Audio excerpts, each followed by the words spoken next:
capítulo 12, verso 7 das Escrituras. A cada um, porém, é dada o que, gente? A manifestação do Espírito, visando o que, gente? Ao bem comum. Mais uma vez. A cada um, porém, é dada a manifestação do Espírito, visando ao bem comum. Pelo Espírito, a um é dada a palavra de sabedoria, a outro, pelo mesmo Espírito, a palavra de conhecimento, a outro, a fé, pelo mesmo Espírito, a outro, dons de curar, pelo único Espírito, a outro, poder para operar milagres, a outro, profecia, a outro, discernimento de espíritos, a outro, variedade de línguas, e ainda a outro, interpretação de línguas. Todas essas coisas, porém, são realizadas pelo mesmo, e o que mais, gente? E único Espírito. E ele as distribui de que maneira? Individualmente, a cada um. De que maneira?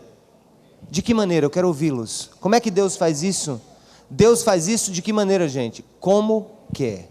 Ele faz isso como quer.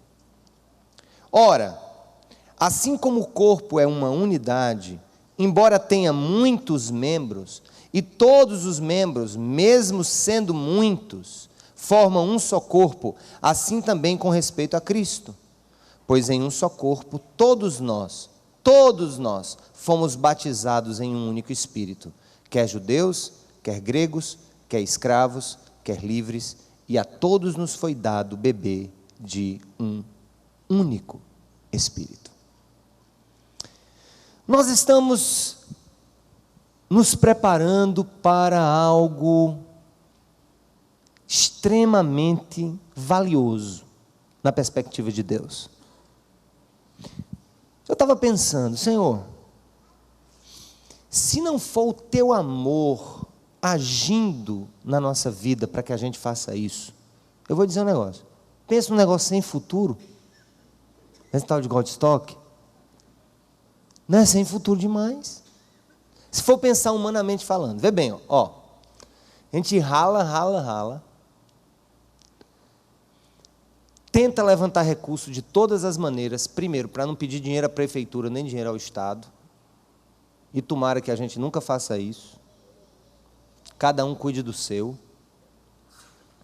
Aí a gente luta para trazer uma banda internacional para tocar de graça na praia.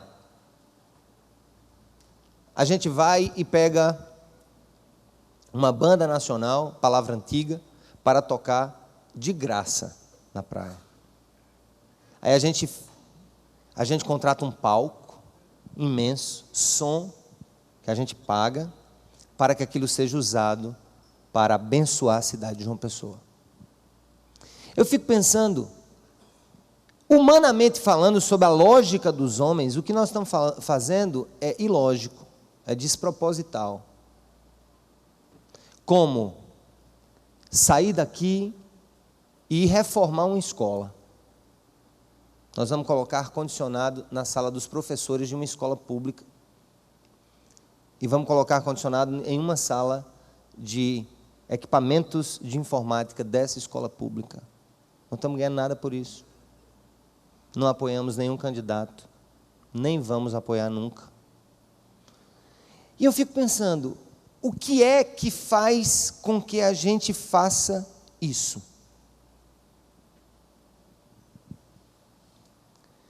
Quando a gente olha para o ministério de Jesus, é um ministério eminentemente social, voltado aos outros, voltado às pessoas, voltado aos pobres, voltado aos desvalidos, voltado aos excluídos, voltado àqueles que estão longe da própria admiração humana. E como eu lhes disse naquela palavra introdutória, Deus não tem apenas uma mensagem para ser transmitida. Ele tem uma unção a ser concedida para que possamos transmitir essa mensagem. A igreja de Corinto, para onde Paulo escreveu essa carta, era uma igreja complicadíssima. Um dos grandes problemas dessa igreja era a supervalorização de alguns dons ditos sobrenaturais ou especialmente glossolalicos, dons da glossolalia, das línguas, do uso das línguas. Estava havendo na igreja meio que uma supervalorização desse pequeno dom. Dentre eles, aquele que Paulo diz ser o menos representativo dentro daquele conjunto de outros dons. Mas é óbvio que em uma reunião onde se falava línguas estranhas, especialmente no meio de pessoas indoutas, ou seja, sem educação formal, era fenomenal. Aquilo dava status, aquilo dava, de uma certa maneira, poder. E não é incomum, muitas vezes, que isso ainda passe na cabeça de algumas pessoas, uma equivocada visão do dom das línguas. E aí Paulo escreve uma carta para tentar colocar todo mundo na mesma perspectiva. E eu quero que a gente entre na mesma página, que a gente fique na mesma página, que a gente saia daqui amanhã para as ações na mesma página. E para que a gente esteja na mesma página, nós precisamos entender, em primeiro lugar, não dá para fazer a vontade de Deus, para cumprir o ministério que Deus nos deu, sem poder do Espírito Santo. É impossível. Não dá para ir lá fora, não dá para usar de autoridade, não dá para cumprir o nosso mistério, não dá para cumprir o nosso ministério, a nossa, digamos, sagrada obrigação, sem o poder do Espírito. Deixa eu dizer uma coisa para vocês. Eu falei no início sobre o fato de Jesus ter dito o seguinte: olha, esperem em Jerusalém, porque vocês vão receber poder, meu poder, para que vocês façam aquilo que eu quero que vocês façam. Poder no sentido de habilitação, capacitação, autoridade, unção. E vocês vão então, com esse poder, ser capazes de me testemunhar de quem eu sou.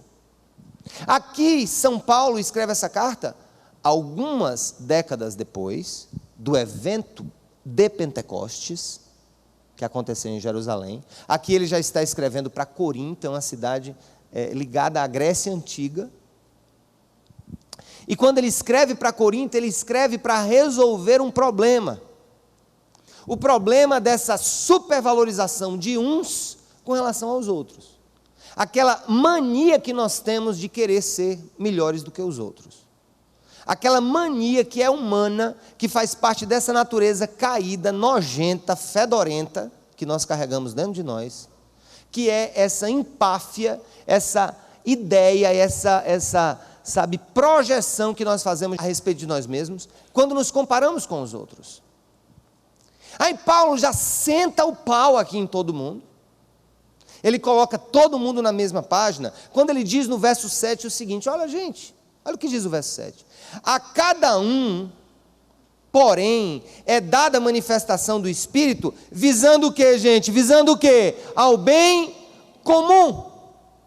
Escute, se você tem dons de Deus, capacitações espirituais, capacidade de realizar em Deus grandes proezas, saiba, esse dom, essa realização de Deus em você, só tem sentido se for para o bem comum. E não para a sua exaltação, não para resolver um problema seu, não para que você tenha um posicionamento melhor diante do grupo. Por que eu estou falando sobre isso? Trabalhar com equipes grandes e novas e sazonais, como é o caso, de gente que está se inscrevendo agora para fazer uma atividade específica. Há um risco muito grande de nós rompermos a barreira da humildade e da percepção que não estamos ali para nos fazer bem, estamos ali para fazer o bem aos outros. Preste atenção, todas as vezes que você faz alguma coisa no corpo de Cristo para se sentir bem, raramente você estará fazendo isso para o bem comum. Vou explicar. Vocês acham que eu estou 100%? Hoje aqui eu já dei pinote, já cantei, já me ajoelhei, já entrei em mistérios com o Senhor, mas, não, por mim hoje, Sérgio Queiroz estava em casa, cansado, as costas doendo, eu estaria em casa, mas eu fico pensando, não, Senhor, mas espera aí, eu não vou para a minha vigília para me sentir bem, eu vou porque eu vou contribuir com o meu dom para o bem comum, o bem do corpo.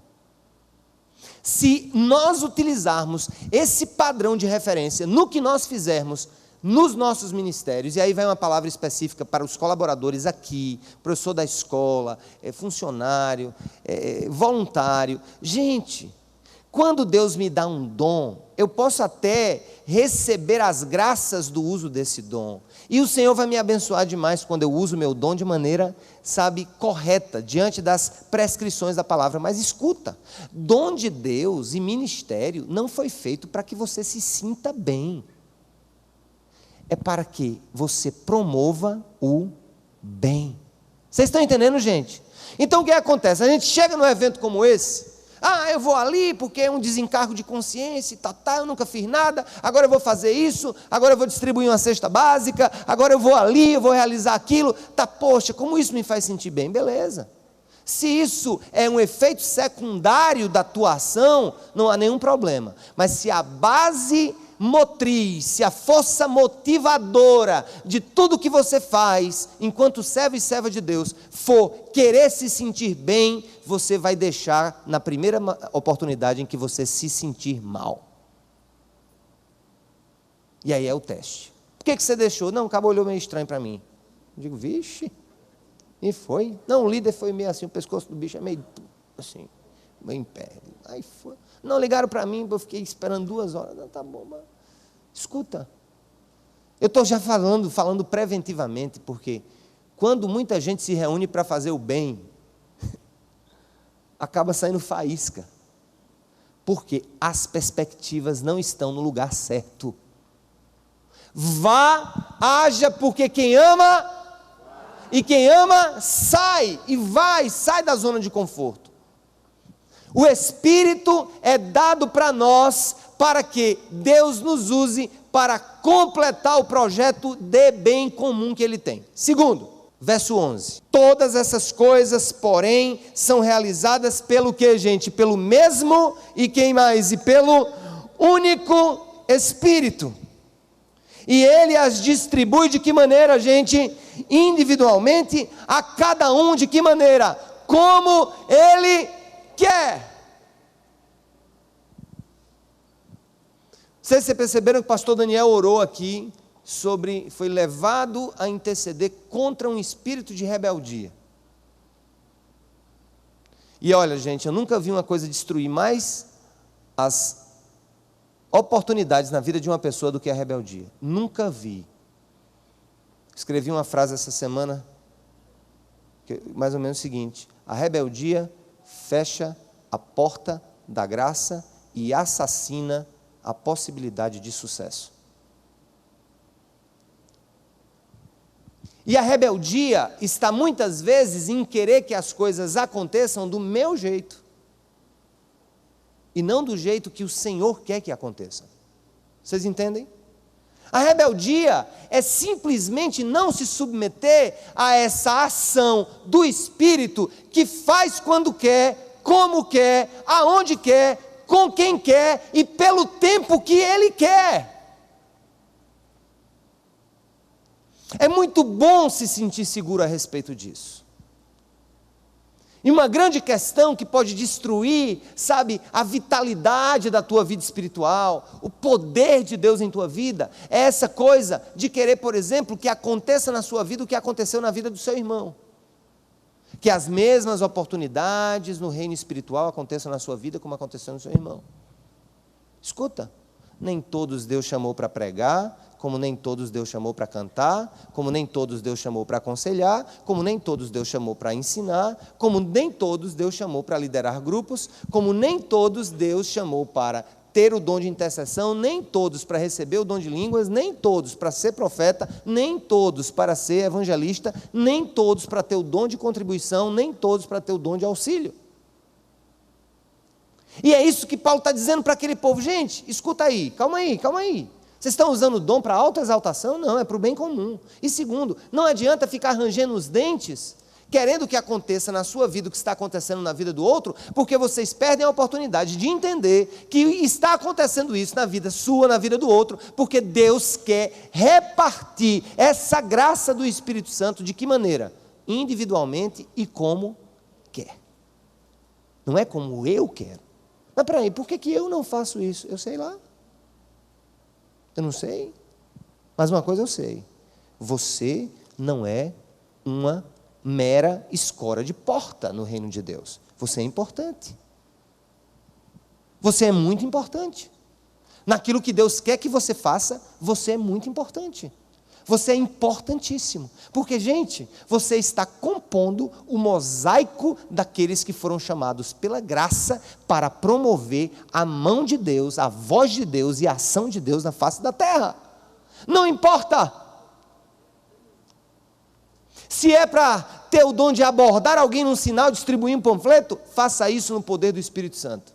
Se é para chegar numa escola e ministrar uma criança, faça isso no poder do Espírito Santo. Se é chegar num presídio e cortar um cabelo de uma presidiária, faça isso no poder do Espírito Santo. Se é para ensinar, faça isso no poder do Espírito Santo. Se é para tocar, faça isso no poder do Espírito Santo. Porque Deus não está fazendo diferença entre quem quer que seja nesse processo, desde que nós saibamos exatamente o que Deus quer que a gente faça nessa vida e a gente viva para cumprir o propósito da nossa vida. Sabe por que muita gente está se frustrando? Porque está querendo cumprir o propósito da vida de outra pessoa. Peraí. Por que eu não faço aquilo? Por que eu não fiz aquilo? Calma aí, brother. Vai brilhar na tua constelação. Vai brilhar naquilo que Deus escolheu para que tu brilhes, para que tu faças, para que tu realizes. E aí, quando ele diz no verso 13, em um só corpo, todos nós fomos o que, gente? Batizados em um único Espírito. Não há condição de ser parte do corpo de Cristo sem que o Espírito nos batize no corpo. Batismo tem a ver com iniciação. Quando nós nos convertemos, esse Espírito vem sobre nós. E aí, esse poder de Deus que é para judeu, é para grego, é para escravo, é para livre, é para todos nós. Ele nos é dado de beber de um único Espírito. Eu fico pensando, se por um lado, o que eu faço deve ser para o bem comum, segundo, o que eu faço deve ser baseado no que Deus faz por mim, ou me escolhe para fazer, por fim, como diz esse versículo, o que eu faço porque é importante para Deus, porque Ele quer que eu faça, porque Ele me deu do seu Espírito, porque Ele não quer saber se eu sou pobre, se eu sou rico, se eu sou conhecido, se eu sou desconhecido, se eu vou falar para multidões ou se eu vou falar para uma só pessoa. Aí eu fico pensando assim, Billy Graham, não sei a história de Billy Graham, mas vamos pensar que Billy Graham ou outro grande pregador tenha recebido uma mensagem, talvez no ônibus. Presta atenção, está no ônibus, está lá Billy Graham, novinho, 14 anos no ônibus, aí tem uma pessoa que está do lado dele, dá um folheto, Jesus aqui, tal. Esse cara nunca pegou no microfone, digamos, nunca subiu num púlpito, nunca pregou para uma grande multidão, mas está ali, falando para aquele cara, aí ele está dando o versículo, aí Billy Graham se converte, aí Billy Graham vai pregar para o mundo todo. Dá para vocês perceberem do impacto de uma coisa mínima? Dá para vocês terem a convicção de que num presídio, ao cortar o cabelo de uma presidiária, ou maquiá-la, ou fazer as suas unhas, e dizer que Deus a ama, você pode, sem saber, estar ministrando para alguém que Deus vai usar internacionalmente? Você tem noção do que significa estar no sol, dando um copo d'água, uma revista da Cidade Viva e um boneco, e falando de amor para um cara que nunca entenderia o amor de Deus na perspectiva atual da mensagem da igreja, mas foi profundamente tocado e sensibilizado pela vida de um jovem, ou de uma senhora, ou de um senhor, que tirou o seu sábado, o seu domingo, ou sua sexta-feira, para ir para um sinal de trânsito, dar um copo d'água a ele e falar do amor de Deus, e como aquilo pode ser a porta para a conversão de uma família inteira. Dá para ter noção do que significa, por exemplo, alguém que está na parte estrutural, cuidando. Nós vamos fazer uma grande peça lá, se Deus quiser vai dar tempo, é uma surpresa, mas é um domus geodésico, é uma peça maluca, que nós vamos construir na praia, e os meninos estão trabalhando muito nisso, e essa turma doideira, maluca, quando vê esses negócios, sabe, acha que é cor de disco voador e não sei o quê. Hippie gosta muito desses troços. Aí imagina, o cara está lá construindo, não está falando para ninguém construir aquele troço. Aí um bocado de gente vai lá no Godstock, vai ficar debaixo daquele troço. Aí lá vai ouvir a mensagem do Senhor e vai ser alcançada pelo poder de Deus. Gente, eu vou dizer uma coisa para você. Eu não sou ninguém. Mas Deus tem me dado a graça para pregar para tanta gente. E eu me lembro, quando eu recebi a mensagem pela primeira vez, não foi num culto evangelístico, não foi numa cruzada evangelística, não foi com um grande pregador, não foi com um momento de êxtase em que o Espírito veio e tal, e eu caí, chorei, não foi nada dramático, não foi algo extremamente intelectual, eu diria até jurídico demais. Estava num gabinete fazendo uma petição de direito tributário, ainda trabalhava com um juiz, tal, um colega começou a falar do Senhor, e eu a refutar. Ele não esperaria, ele não entenderia, ou outros colegas que também falaram do amor de Deus, não entenderiam que um dia surgiria uma comunidade chamada Cidade Viva, que hoje está sendo levantada através de vocês, para pregar para outras multidões. Escuta, você não tem noção do que Deus pode fazer através de qualquer área de serviço da sua vida, desde que seja feita no poder do Espírito Santo. Coisas grandiosas Deus pode estar preparando para que você seja o mentor. Nesse mundo, as pessoas são avaliadas e são analisadas e são ovacionadas e aplaudidas em razão dos aspectos multitudinários do que elas fazem. Poxa, pastor Sérgio está ali em cima, né? Pregando para todo mundo. Você sabe como é que os galardões de Deus vão ser distribuídos? Muitas vezes para os anônimos dessa vida, que nunca tiveram voz pública, mas ministraram no poder do Espírito Santo de maneira tão simples e tão obediente, tão grandiosa, que foram capazes de mudar cidades inteiras a partir de sementes pequenas que foram lançadas por você.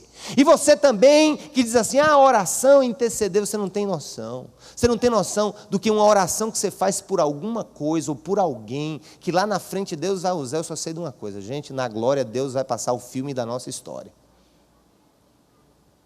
Deus vai passar um filme de tudo que eu fiz, tudo que você fez.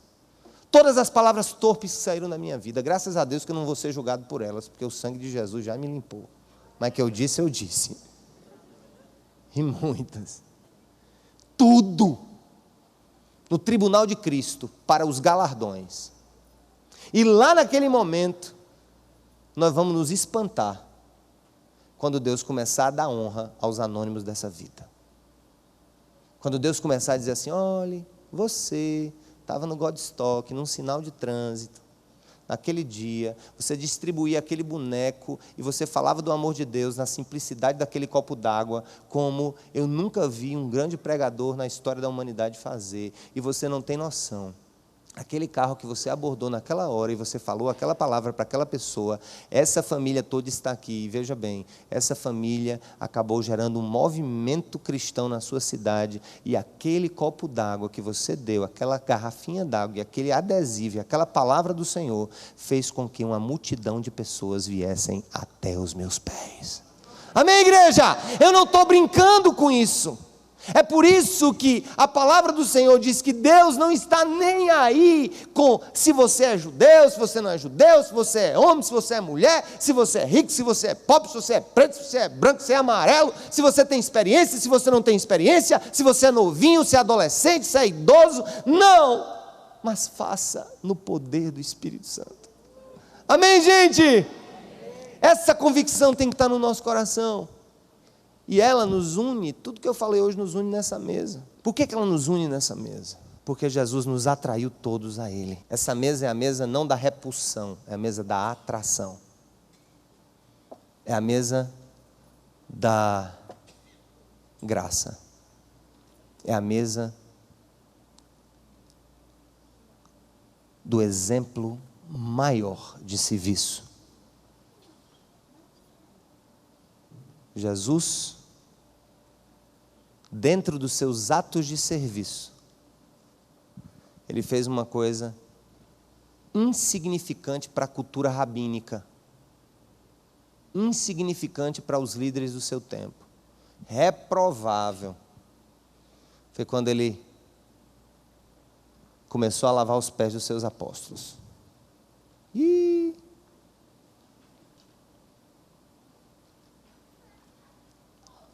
Que coisa mais sem futuro, Jesus. Lavar pé de pecador.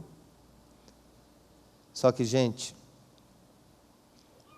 ele usa aquela experiência, aquilo que ele fez, como a maior lição do que é ser líder de todos os tempos. Aquele que serve, o maior servindo o menor. E eu vou mais longe.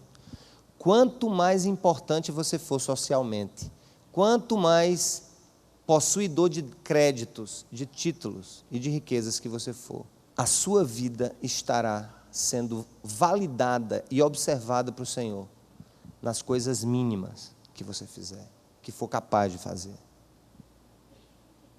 por amor ao Senhor. Quando você estiver lá distribuindo um panfleto, você diz: eu estou distribuindo um panfleto. Seria muito interessante se eu estivesse cantando ou pregando no palco Concha. Aí você pega o panfleto e diz assim: ah, que glorioso. Meu Senhor estaria agora lavando pés. Dá para entender? É uma total inversão das valorações sociais. Jesus rompeu com todas elas. E nós vamos juntos romper com todas elas em nome de Jesus. Amém, igreja?